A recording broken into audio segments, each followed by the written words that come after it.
Hello hi welcome to R media. ప్రస్తుత ఏపీలో రాజకీయాలు రసవత్తరంగా సాగుతున్నాయి. మనకు రాజకీయాలకు తాడపత్రి గడ్డ.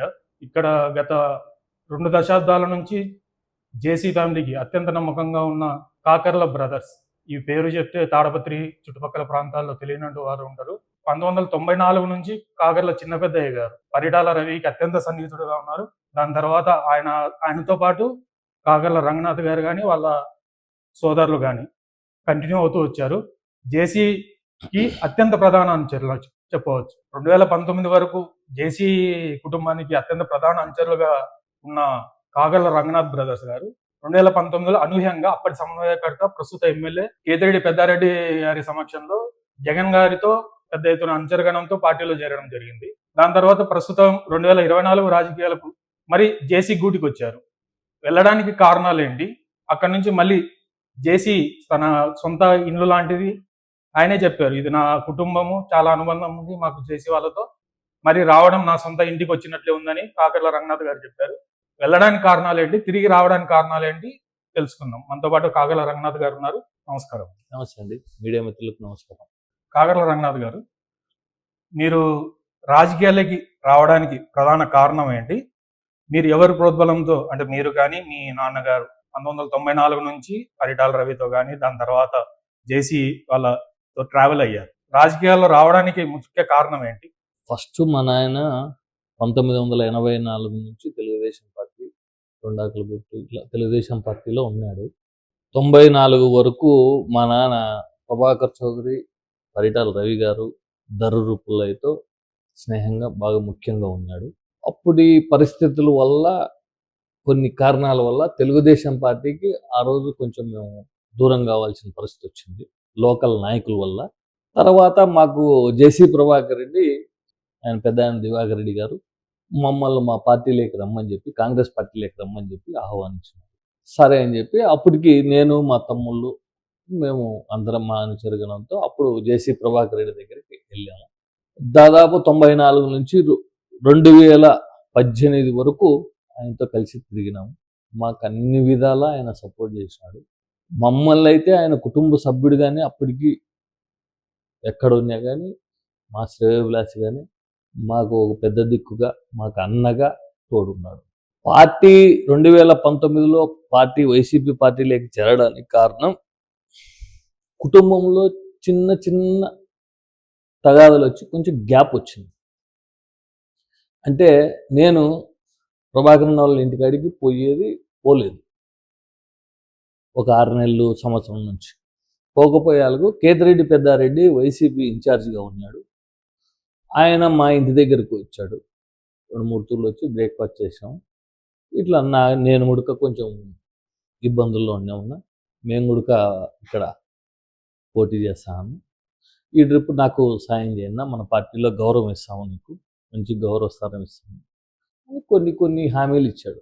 నాకు ఏ ఒక్క హామీ చేయకపోగా ఇంటి దగ్గర కమ్మోళ్ళను అంటే ఒక క్యాస్ట్ ఫీలింగ్, కమ్మ కులాన్ని కించపరిచే విధంగా అక్కడ మాటలు కొన్ని, అంటే పెద్దారెడ్డి అన్న మాట్లాడు, ఆయన కులం గురించి ఏం లేదు, ఆయనకు పక్కనుండే వ్యక్తులు, ఆయన కింద వ్యక్తులు క్యాస్ట్ ఫీలింగ్ అనేది చాలా విపరీతంగా చూపించారు. అందుకని నేను దాదాపు ఇప్పటికి 2.5 సంవత్సరం ఆయన నింపోలేదు, ఇంటికాడికి కూడా పోవడం లేదు. కానీ పార్టీ కార్యక్రమాల్లో ఆయన ఫోన్ చేస్తే కలిసాను.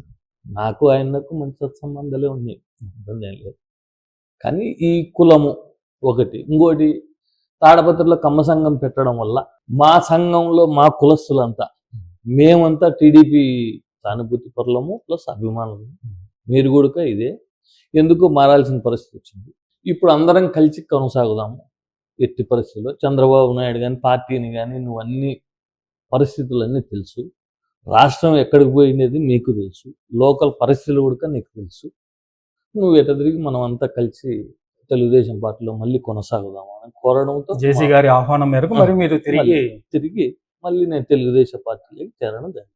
కొన్ని దశాబ్దాల నుంచి మీ గ్రామంలో, హుసేనాపురం కావచ్చు, చుట్టుపక్కల గ్రామంలో కావచ్చు, మీరు చెప్పిన వారికే పంచాయతీ ప్రెసిడెంట్లు కానీ, ఎంపీటీసీలు కానీ, ఎంపీపీలు కానీ, మీరు చెప్పిన వారికి అనుచరగణానికి మీరు చెప్పింది జవదాటకుండా ఇచ్చేవారు. అవును, నాకు ప్రభాకర్ రెడ్డి అన్నకు అన్నదమ్ముల సవాసం ఉన్నట్లే. మేము ఏదన్నా చెప్తే అది కరెక్ట్ ఉంటుంది. 2 డబల్ రాజకీయం అనేది మా దగ్గర ఉండదు. ఒకటే సింగిల్ రాజకీయం. మాకు ఏ పని అప్పగించినా 100% నెరవేరుస్తాము. అది ఒక నమ్మకం ఆయనకు. ఏ విషయంలో అయినా కానీ నేను ఏదన్నా అడుగు నన్నైతే ఎప్పటికీ కాదనలేదు. ఇంకొకటి ఏదంటే ఏ పదవులు అడిగినా సరే, ఇంకోటి కాంట్రాక్టులు అడిగినా సరే, ఇంకోటి ఏదైనా సరే, నువ్వు ఇట్లా పో, ఇట్లా పో, ఇట్లా పో, ఇట్లా పో, ఇదైతే బాగుంటుంది అని ఎప్పుడూ నన్ను ప్రోత్సహించేవాడే కానీ నన్ను ఎప్పుడు ఏ రోజు ఏ రకంగా మాట్లాడలేదు. నాకు ఆయన అడుగుదలను నచ్చింది. ఇప్పుడు మీరు ఈ స్థాయిలో ఉండడానికి కానీ, ఇప్పుడు మీకు ఇంత పలుకుబడి ఉండడానికి కానీ, మీ వెనకలు ఇంత అంచరంగనం, మీ మంది మార్గంలో కానీ జేసీ వాళ్ళ వల్ల అని ఒక ఉంది. 100% జేసీ ప్రభాకర్ రెడ్డి అనే మా కుటుంబానికి ఆయనే మాకు సాయం చేసిన విషయంలో అయినా, ఏ విషయంలో అయినా 100% అది. ఆ విషయంలో డోకా లేదు. 100% మాకు అన్ని విధాల ముందు మా అన్నదమ్ములను ముందు నడిపించినది అయితే ఆయన. ఇంకొక ప్రశ్న అండి, ఇప్పుడు ఇప్పుడు మీరున్న ఏరియాలో కానీ, మీ చుట్టుపక్కల పల్లె దగ్గర కానీ సహాయం అడిగితే లేదనకుండా కాకర్ల వాళ్ళ ఇంటికి వెళ్తే మనకు కంపల్సరీ న్యాయం జరుగుతుంది అని ఒక నమ్మకం ఉంది. ప్లస్ ఇక్కడ టౌన్లో కానీ ఏదన్నా తాగునీటి సమస్యలు కానీ, ఇంకొక సమస్య కానీ ఉన్నప్పుడు మీ ట్రస్ట్ ద్వారా చాలా సేవా కార్యక్రమాలు చేశారు, ఇప్పుడు చేస్తున్నారు, అప్పుడు చేశారు. దాని మీద మేము మామూలుగా ఒక వ్యవసాయ కుటుంబంలో, మా నాన్న వ్యవసాయ కుటుంబంలో కూర్చున్నారు. కష్ట నష్టాలు అనేది మాకు బాగా తెలుసు. వ్యాక్సిన్లో కూడా కొన్ని ఇబ్బందులు పడినట్టు మాకు 100% మాకు తెలుసు. అవతలోడు వ్యక్తి సహాయానికి గురించి నాకు 100% అవగాహన ఉంది. మన కడప తొక్కించినారంటే కనీసం 10 రూపాయలు అడిగితే మనం 5 రూపాయలన్నా సాయం చేయాలా అనే గుణం మాది. మేము అది పెట్టుకుంటాం. ఇప్పుడు సపోజ్ ఏదైనా హాస్పిటల్కి పోవాలంటే ఖచ్చితంగా చేస్తాం. తాగడానికి వాటర్ లేవంటే ఇక్కడ మొత్తం దాదాపు ఒక 70 నుంచి 80 లక్షలు ఖర్చు పెట్టి 13 బోర్లు, ఒక్కొక్క బోరుకు 6 లక్షలు 7 లక్షలు ఖర్చు అవుతుంది. ఏపిచ్చి మోటార్ బిగించి 2000 ట్యాంకులు కట్టించి సఫిషియెంట్గా నీళ్ళు ఇస్తాను. అట్లా ఊర్లో కూడా అంతే సేమ్. ఊర్లో డ్రైనేజీలు, సిసి రోడ్స్ అన్నీ చేసినాక మనకు అక్కడ కూడా అవార్డు వచ్చింది. హుసేనాపురంలో కూడా మనకు అవార్డు వచ్చింది పంచాయతీకి సంబంధించి. తర్వాత అన్ని విషయాలలో కూడా ఏ విషయమైనా నేను కానీ నా తమ్ముళ్ళు కానీ, నేను ఉన్ని లేకపోతే నా తమ్ముళ్ళైనా స్పందిస్తారు. మా కుటుంబానికి అదొకటి ఉంది. అందుకే ఎవరు వచ్చినా మేము భోజనం విషయంలో కానీ, ఏ విషయంలో అయినా పెళ్ళిళ్ళు జరుగుతుంటే పెళ్ళిళ్ళ విషయంలో అట్లా మేము అందరికీ సహాయం. కాకర్ల రంగనాథ్తో పాటు కాకర్ల బ్రదర్స్ ఏదైనా సరే చేస్తారు, ముందుండి చేస్తారని. కష్ట నష్టాలు అన్ని అనుభవించినాం కాబట్టి మాకు ఆ కష్ట నష్టాల విలువ మాకు తెలుసు. అందుకు మేము ఏది వచ్చినా ఏమొచ్చినా మా చేతనైన సాయం నేను చేస్తాను. ఇదైతే 100%. కరోనా కష్టకాలంలో చాలా మంది ఇబ్బంది పడ్డారు, చాలా సంస్థలు నష్టాల్లో ఉన్నాయి, చాలా మంది తిండికి లేక, సరైన రవాణా లేక చాలా మంది ఇబ్బంది పడ్డారు. అలాంటి కాలంలో మీరు చాలా మందికి డైలీ భోజన సదుపాయాలు కానీ, ఇక్కడ మనకు ఉమామహేశ్వర స్వామి గుడి ఉంది కడప రోడ్, అక్కడ మీరు డైలీ అన్నదానం చేసేవారు. ఇక్కడ టౌన్ లో వారికి కానీ చాలా మందికి అన్నదానం పెట్టారు. 365 రోజులు శివాలయం దగ్గర కరోనా టైంలో స్టార్ట్ చేసి అక్కడ 365 రోజులు పెట్టాను. డైలీ 500 మందికి. ఇక్కడ దాదాపు 5,000 నుంచి 7,000 మందికి డైలీ 68 రోజులు పెట్టినాను. ఇక్కడ ఏంటంటే పరిస్థితి, మా టైలర్స్ కాలనీలో పేదవాళ్ళు అంటే బీడీ వర్క్ చేసుకోవాలా, బీడీ లాక్ వస్తే బీడీలు చేయాలా. కరోనా టైంలో ఆ బీడీ లాక్ వచ్చే ట్రాన్స్పోర్టేషన్ కూడా ఏమీ లేదు. అప్పుడు మొత్తం ఆగిపోయినాయి. దానివల్ల ఆ ఇబ్బందులు మాకు తెలుసు. సరే మనం ఈ కాలనీలో ఉన్నాము, మనం వీళ్ళ రుణం తెచ్చుకోవాలా అని చెప్పి ఇక్కడ ప్రకాశం హై స్కూల్ ఉంది, అక్కడ అన్ని ఏర్పాట్లు చేసి డైలీ ఒక 5,000 నుంచి 7,000 మందికి డైలీ భోజనం సదుపాయం. 5,000 నుంచి 7,000 మందికి. టైలర్స్ కాలనీ కాకోకుండా గెన్నవారపల్లి కాలనీ, ఇక్కడ రెడ్డి కాలనీ, ఆర్డిడి కాలనీ, అక్కడంతా పార్సిల్ ప్యాక్ చేసి పంపిస్తాను. ఇక్కడ మాత్రం డైరెక్ట్ ప్లేట్లు ఇచ్చి భోజనం. దానివల్ల మాకు ఒక దేవుడు ఇచ్చిన, భగవంతుడు ఇచ్చిన ఇది అని మేము అనుకుంటాం. మాకు జేసీ వారితో ఇంత సఖ్యతగా మా అన్నలాగా మా కుటుంబం అని చెప్పి మీరు అనూహ్యంగా 2018 కావచ్చు, 2019లో కావచ్చు, కరెక్ట్గా ఎలక్షన్కి కొద్ది రోజుల ముందో కొద్ది సమయం ముందో కేతిరెడ్డి పెద్దారెడ్డి గారి సమక్షంలో కానీ జగన్మోహన్ రెడ్డి గారి సమక్షంలో కానీ పార్టీలో జాయిన్ కావడం జరిగింది మీ అనుచరులతో పాటు.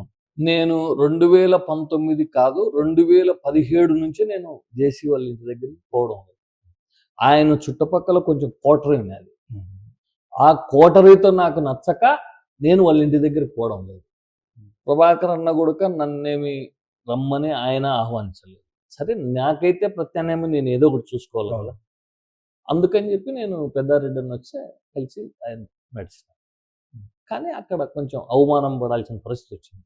అవమానపడి ఈరోజు బయటకు వచ్చిన. ఏదే చెప్తున్నారు 2017 కానీ 2019 కానీ కేతిరెడ్డి గారికి దగ్గరికి వెళ్ళినప్పుడు కొన్ని హామీలు లభించాయి అని మీరు చెప్పారు. ఆ హామీలు నెరవేర్చినందుకు బయటకు వచ్చామని, అవును కొద్దిగా అవును మనస్పర్ధలో లేదంటే అవమానాలు జరిగాయి అంటున్నారు. ఆ హామీలు ఏంటో కొద్దిగా తెలుసుకోవచ్చు. ఆర్థికంగా బలపడడానికి ఒకటి కారణము, మనుషులు సేఫ్టీ కోసానికి కొన్ని కారణాలు, ఇట్లా వాళ్ళ కులస్తులకే గన్మ్యాన్లు ఇప్పించడము, ఇటువంటివన్నీ కొన్ని ఆ కారణాలు అనేది మెయిన్. ఆర్థికంగా కూడా ఒకటి వ్యాపారాలు, ఇప్పుడు ఎవరైనా రాజకీయంలో వ్యాపారాలు చేసుకునే వాళ్ళం, వర్కులు చేసుకునే వాళ్ళం. సరదా ఎందుకంటే వెనకాల 10 రూపాయలు ఖర్చు పెట్టాలా, నా దగ్గర ఉండే మనుషుల్లో మేమంతా అందరం బాగుండాలంటే మేము ఏదో ఒకటి వ్యాపారం చేయాలి. ఆ వ్యాపారాలు ఏమీ లేవు. ఒక 8 కోట్లు వర్క్ ఇచ్చినాడు, కానీ నా తమ్ముడు వర్క్ చేసినాడు. చేసినాక 4.5 సంవత్సరం పట్టింది బిల్లు వచ్చేది. పెట్టుబడి ఎంత పెట్టింటాం, దాని వడ్డీ ఎంత అవుతుంది, 4.5 సంవత్సరానికి మెయింటెనెన్స్. వేరే ప్రత్యామ్నాయం లేదు. మా పంచాయతీలో ప్లాంట్ ఉంది, స్టీల్ ప్లాంట్ ఉంది. మేము ప్లాంట్ మొదలు పెట్టిన కానుండి కంటిన్యూ మేము వర్క్లు చేసేవాళ్ళం. వైసీపీ గవర్నమెంట్లో ఉండి వైసీపీ గవర్నమెంట్ వచ్చినాక నేను ప్లాంట్ లేకపోయలేకపోయాను. మీ గవర్నమెంట్లో మీకే ఎవరెవరు కాన్స్టిట్యున్సీలో లేనోళ్ళు, బయటోళ్ళు, ఎక్కడెక్కడో కర్నూలు, హైదరాబాదు, ఎవరెవరో ఆడొచ్చి చేస్తా అంటే ఇంకా అది అవమానించినట్లే కదా.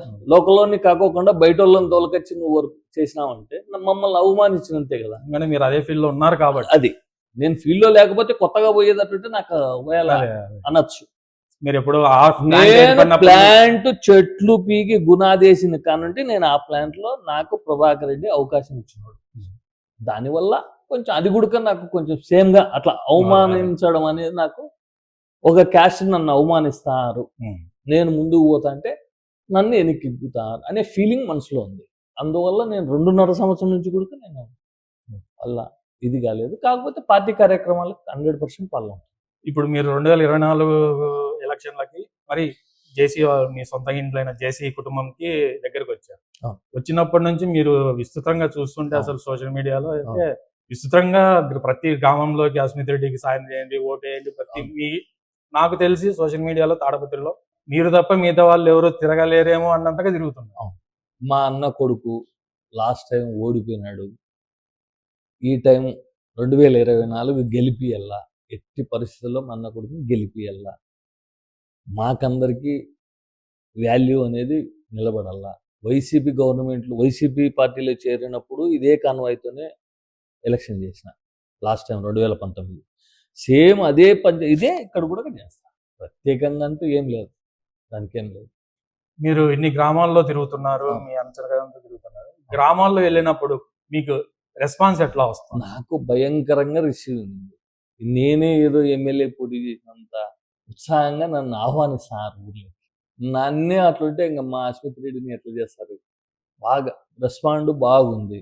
పార్టీ మంచి పని చేసినావు, తెలుగుదేశం పార్టీలోకి వచ్చినావు, మంచి నిర్ణయం తీసుకున్నావు, నువ్వు కలకాలం ఇట్లే ఉండాలా అని చెప్పి ప్రతి ఒక్కరు నన్ను ఆశీర్వదించేవాళ్ళు. ఇప్పుడు మీరు ఇంత అనుచరగడంతో కానీ కాన్వాయ్లతో కానీ డైలీ ప్రచారానికి వెళ్తున్నారు. అవును.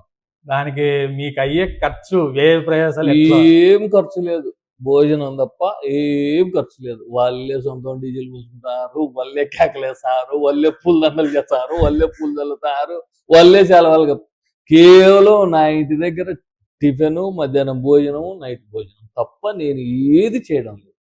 అంతా నా బంధువులు, నా ఫ్రెండ్స్, నా మిత్రులు.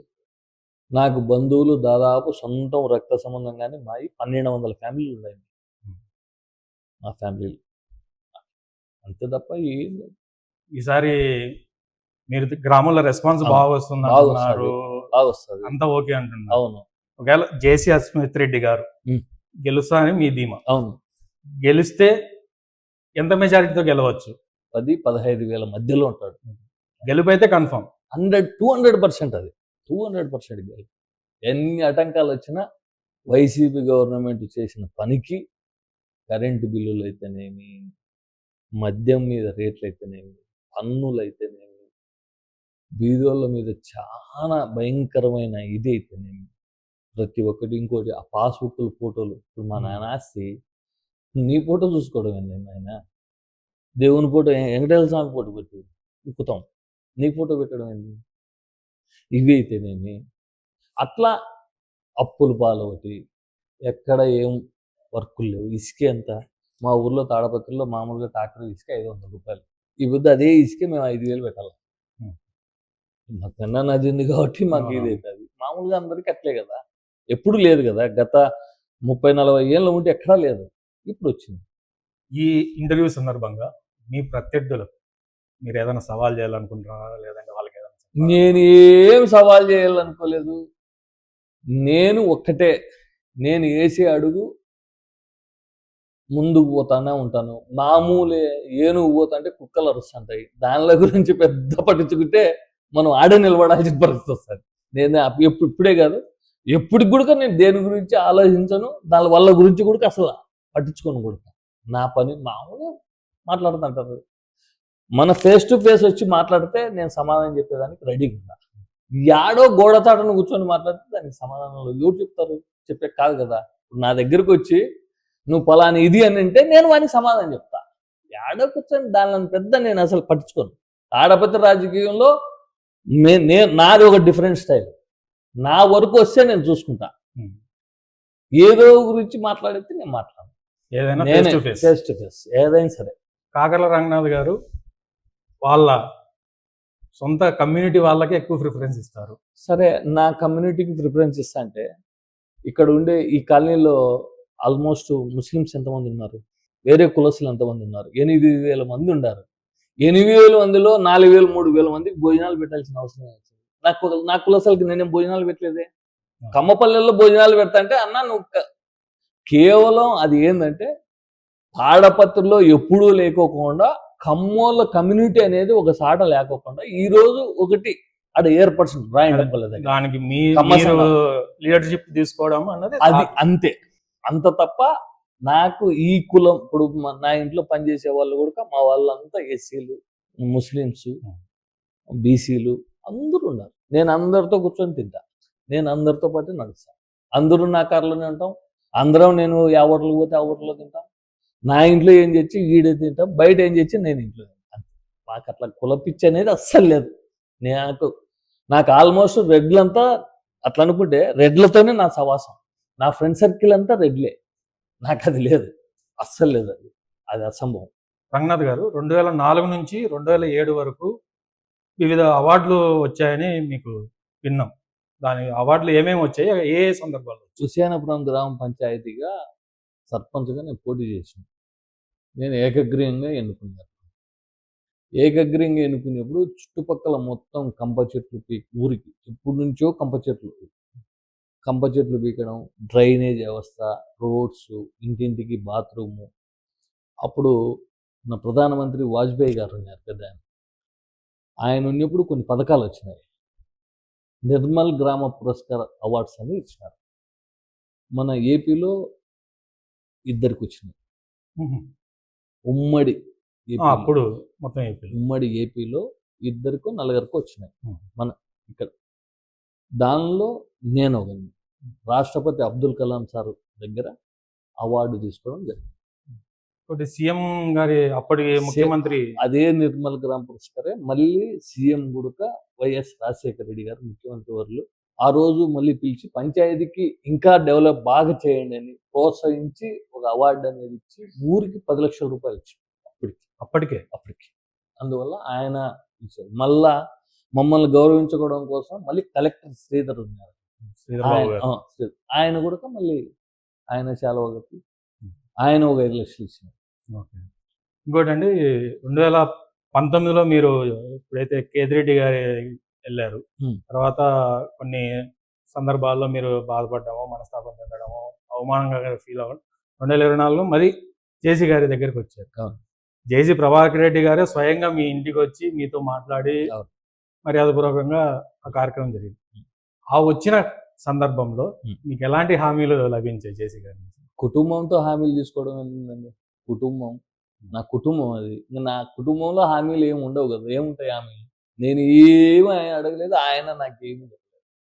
వచ్చినాడు, టిఫిన్ చేసినాం, పార్టీలోకి రావాలన్నాడు, వస్తాను. ఆయన పిలుపుతోనే వెళ్ళిపోయారు. అంతే. నాకు హామీలు ఏం లేదు. హామీలు లేవు. హామీలు కావాలంటే చంద్రబాబు నాయుడు దగ్గర చేరాను. నాకు ఇక్కడే కదా, నాకేం హామీలు ఏం లేవు. ఇంకోటి తాడపత్రి కానీ చుట్టుపక్కల ప్రాంతాల్లో కానీ కాకర్ల రంగనాథ్ లేదా కాకర్ల బ్రదర్స్ అనే బ్రాండ్కి అభిమానులు కానీ ఫాలోవర్స్ కానీ చాలా ఎక్కువ అని విన్నాం. నాకు అభిమానులు ఎవ్వరు లేరు. అంతా నా బంధుమిత్రులే. అందరూ ప్రతి ఒక్కరు నన్ను గౌరవించేవాళ్ళు, నాకు ప్రతి ఒక్కరూ బంధువుతో సమానం. నాకు ఏ కులాలు కాదు, ఇంకోటి కాదు. ప్రతి ఒక్కరు నా బంధుమిత్రులే. నాకు అభిమానులు వాళ్ళు వీళ్ళు ఎవ్వరు లేరు. అందరూ నాకు అన్నదమ్ములతో సమానం, నా బంధువులే అనుకుంటాను. నేను ఎప్పుడు అట్లా అనుకోను. చివరిగా మరి కొద్ది రోజుల్లో బహుశా ఎలక్షన్ ప్రచారం కానీ దాని తంతు ముగిసి డైరెక్ట్ పోలింగ్లకి 13వ తారీఖు పోలింగ్ స్టార్ట్ అవుతుంది. ఈ సందర్భంగా మా వ్యూవర్స్కి కానీ ఓటర్స్కి కానీ మీ జేసీ అస్మిత్ రెడ్డి గారిని గెలిపించడానికి మీరు ఏదైనా సందేశం మీ మాటల్లో? నేను తాడపత్రి ప్రజలకు ముఖ్యంగా వినిపించుకునేది ఏంటంటే డెవలప్మెంట్. తాడపత్రి గతంలో డెవలప్మెంట్ ఎవరు చేసినారు? గతంలో తాడపత్రి ఎట్లుంది? గతంలో ట్యాప్కు కొలాయి నీళ్ళు ఏ రకంగా వస్తున్నాయి, ఇప్పుడు ఏ రకంగా వస్తున్నాయి? డెవలప్మెంట్ విషయంలో ఇప్పుడు తెలుగుదేశం పార్టీ సూపర్ 6 అని పథకాలు పెట్టినారు. ఈ పథకాల్లో ఉచితంగా గ్యాస్ సిలిండర్లు సంవత్సరానికి 3 కానీ, ఉచిత బస్సు ప్రయాణం కానీ, యువతకు ఉపాధి కానీ, కొన్ని ఇండస్ట్రీస్ మనకు తాడపత్రి ఈ అనంతపురం జిల్లాలో పెట్టడానికి మంచి అనుకూలం ఉంది. మనకు బెంగళూరు దగ్గర ఎయిర్పోర్ట్ మనకు అనుకూలము, మంచి డెవలప్మెంట్ సిటీ, ఇవన్నీ ఉన్నాయి. కాబట్టి మనకు తెలుగుదేశం ప్రభుత్వం గవర్నమెంట్ వచ్చిందంటే 100% మన అనంతపురం జిల్లా ఇప్పుడు లాస్ట్ టైం తెలుగుదేశం గవర్నమెంట్ రావడం వల్ల కియా ఫ్యాక్టరీ వచ్చింది. అలాంటి ఇండస్ట్రీలు ఎక్కువ వస్తాయని ప్రతి ఒక్కరూ ఆలోచించి ఓటేయమని చెప్పి తాడపత్రి ప్రజలను జేసీ అస్మిత్ రెడ్డిని అత్యధిక మెజారిటీతో గెలిపించాలని చెప్పి ప్రత్యేకంగా ప్రతి ఒక్కరికి చేతులెత్తి నమస్కారం చేస్తాను. మెయిన్ డెవలప్మెంటే రోడ్స్, చెట్లు, నీట్నెస్. ఫస్ట్ ఏడన్నా టీ గ్లాస్ పెడితే మేము ఉన్నాం, ప్రభాకర్ రెడ్డి వంగి డస్ట్బిన్ వేస్తాం. వంగి కాఫీ ఏరే వాళ్ళు తాగిన టీ కప్పు డస్ట్బిన్ వేసే నాయకుడు ఎవడున్నాడు నాకు చూపించండి. మన ఇంట్లో మన ఆడ కంపౌండ్లో పడితే మనమే పని మంచినో లేదా ఇంట్లో వాళ్ళని క్లీన్ చేయండి అని మనమే అంటామా? రోడ్లో ఉండేది ఆయనకి ఏం అవసరం ఉంది? అటువంటి నాయకుడిని మళ్ళీ అదే నాయకత్వాన్ని వాళ్ళ వారసుని ఎన్నుకోమని చెప్పి తాడపత్రి ప్రజలకు మరొక్కసారి వినిపించుకుంటారు. ఓకే, చూశారు కదా, ఇది కాకర్ల రంగనాథ్ గారు కానీ వాళ్ళ బ్రదర్స్ కానీ ఆయన చెప్పడం. చాలా జేసీ గారితో సఖ్యతగా ఉంటామని, చాలా దశాబ్దాల నుంచి వాళ్ళతో ట్రావెల్ అవుతున్నామని, చాలా సేవా కార్యక్రమాలు చేశామని, కరోనాలో ఇబ్బంది పడుతుంటే కొన్ని వేల మందికి డైలీ అన్నదానం కానీ, చాలామంది ఆడుకోవడం కానీ, ఆపద ఉన్నప్పుడు ఇంటి గుమ్మం తొక్కితే కంపల్సరీ ఏదో తనకు తోచినంత భగవంతుడు ఇచ్చిన దాంట్లో సాయం చేస్తానని రంగనాథ్ గారు చెప్తున్నారు.